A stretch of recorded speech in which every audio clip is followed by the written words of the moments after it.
गहरे हरे जंगल के किनारे, जहाँ चिड़ियों की चहचहाहट और हवा की सरसराहट एक मधुर संगीत रचती थी, वहीं एक मेंढक अपने 3 नन्हे बच्चों के साथ एक शांत सी नदी के किनारे रहता था।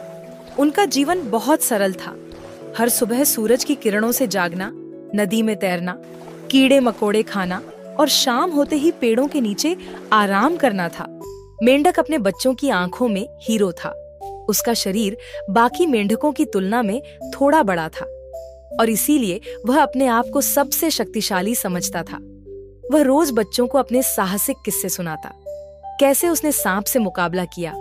बच्चे हर बार आंखें फैलाकर सुनते और ताली बजाते और हर बार मेंढक के चेहरे पर एक गर्व भरी मुस्कान फैल जाती। दुनिया में मुझसे बड़ा कोई नहीं, वह अक्सर कहता, मैं इस जंगल का राजा हूँ। बच्चों की दुनिया सिर्फ इस जंगल और नदी तक सीमित थी। उन्होंने कभी जंगल से बाहर कदम नहीं रखा था। बाहरी दुनिया उनके लिए एक कल्पना मात्र थी, मगर बच्चे जिज्ञासु थे। उनके भीतर जानने की, देखने की और समझने की तड़प थी।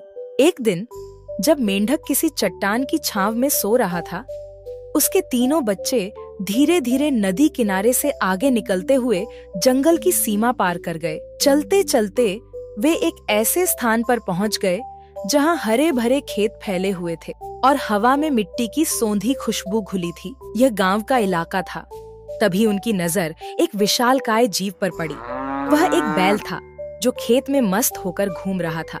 उसकी चमकदार काली खाल, ऊंचा माथा, बड़ी बड़ी आंखें और विशाल शरीर, सब कुछ उन छोटे मेंढकों के लिए चौंकाने वाला था। उन्होंने ऐसा जीव पहले कभी नहीं देखा था। बच्चे ऐसे विशाल जीव को देखकर कांप गए और दौड़ते हुए जंगल की ओर भागे।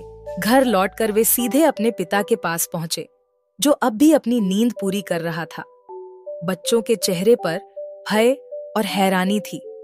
क्या हुआ? मेंढक ने आंखें मलते हुए पूछा। बच्चों ने कहा, आज हमने एक ऐसा जीव देखा जो आपसे कई गुना बड़ा था। क्या? मेंढक ने चौंक कर कहा। उसके चेहरे पर तुरंत गंभीरता छा गई। बच्चों ने कहा, उसके 4 बड़े बड़े पैर थे, पीठ पर उभार और 2 तीखे सींग। उसका शरीर तो इतना बड़ा कि अगर आप उसके सामने खड़े हो जाएं, तो नजर भी ना आए। मेंढक का चेहरा उतर गया।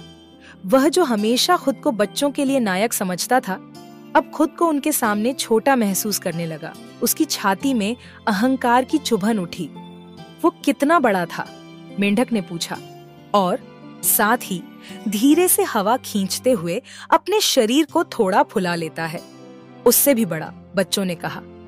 मेंढक ने और हवा भरी। उसका शरीर अब सामान्य आकार से 2 गुना हो गया। क्या इतना?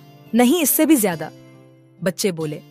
अब मेंढक की आंखों में एक जिद सी चमकने लगी। वह अपनी श्रेष्ठता को बच्चों की नजरों में बनाए रखना चाहता था। उसे बैल की असली ताकत या आकार का अंदाजा नहीं था, पर अपने अहम की रक्षा के लिए वह हर सीमा पार करने को तैयार था। उसने और हवा खींची। अब उसका शरीर एक छोटे से बास्केटबॉल की तरह गोल और भारी हो गया। उसके शरीर की त्वचा तनी हुई थी, मगर वह रुका नहीं। अब बताओ, क्या वो इतना बड़ा था? नहीं पापा, उससे भी बड़ा।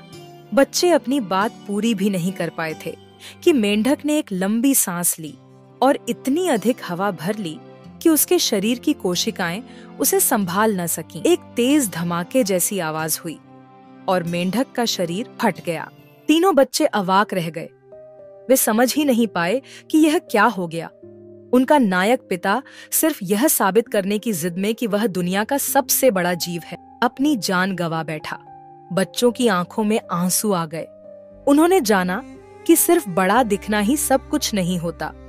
जिंदगी में जरूरी है सच को स्वीकार करना, न कि अपने अहम में आकर खुद को नष्ट कर लेना।